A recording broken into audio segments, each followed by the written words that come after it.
Gareth, a few things to put right as a squad this week, maybe in training. Yeah, I didn't bad day at the office really last week. We went to Dublin with all intentions of,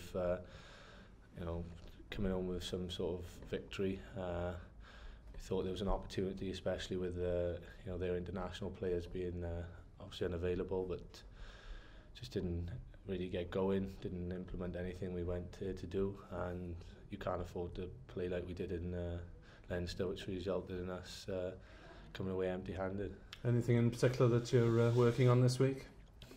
Nothing different to what we tried to do last week. We didn't get our forwards into the game. We didn't get any sort of quality ball off our set piece, which has been something that's been really good for us over the last couple of weeks.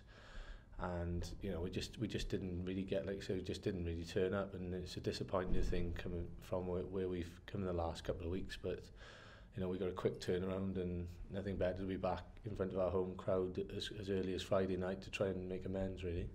Yeah, home game against a side towards the bottom of the table. It's one where people will be expecting you to pick up at least 4, if not 5. Look, yeah, we're looking for a performance, and Edinburgh. It's a difficult league, and Edinburgh not a quality side.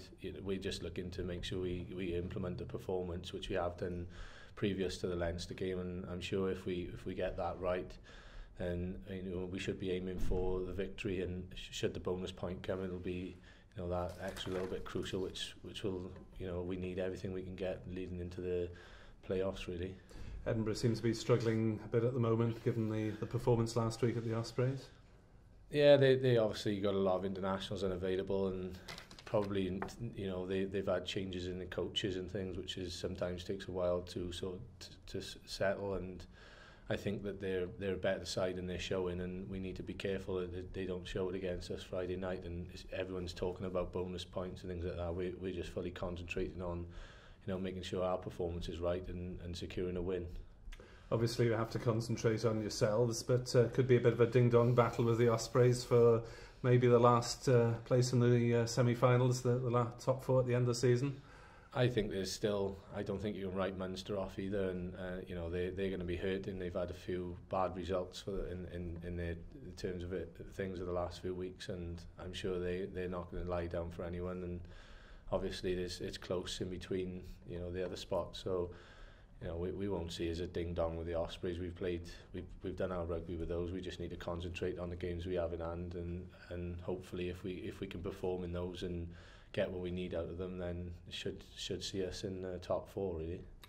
And Simon said they're all potentially winnable games maybe that you'll be expected to win from now on. That's the danger, you get these games which are, like you said, are taking us 4 or 5 pointers, and there's no such thing really in this league anymore. Even there are sides that historically finished towards the bottom of the table, but everyone's capable of performing in the league, and especially when come towards the end of the season and the games get a little bit looser, which tends to happen every year. You need to just be on your toes that you don't come off the back end of a bad performance on your behalf and a good one on the opposition's, and all of a sudden if you hit the banana skin down, it's probably going to cost us a playoff spot.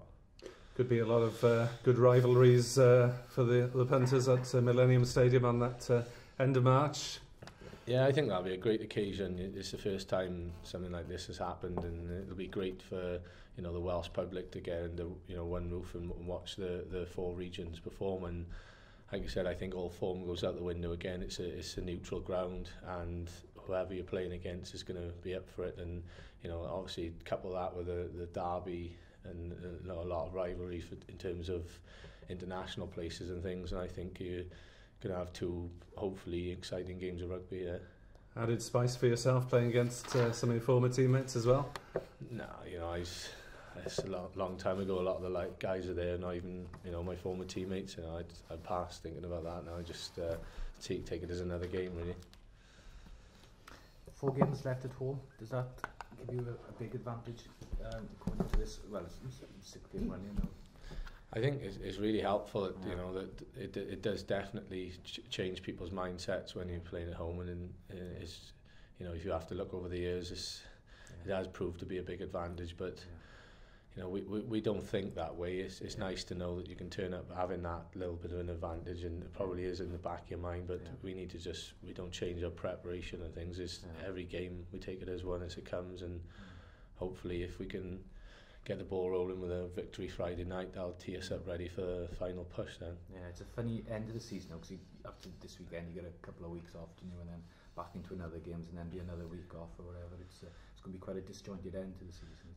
Yeah, it's a bit stop-start, but it'll allow the lads who's had a lot of rugby over the last sort of 6 to 8 weeks to, you know, rejuvenate themselves and clear up a few niggles, and it'll allow us really to bed the international guys back in, and then hopefully, you know, hit the ground running for the final push, which we're going to need every sort of bit of energy we can, really.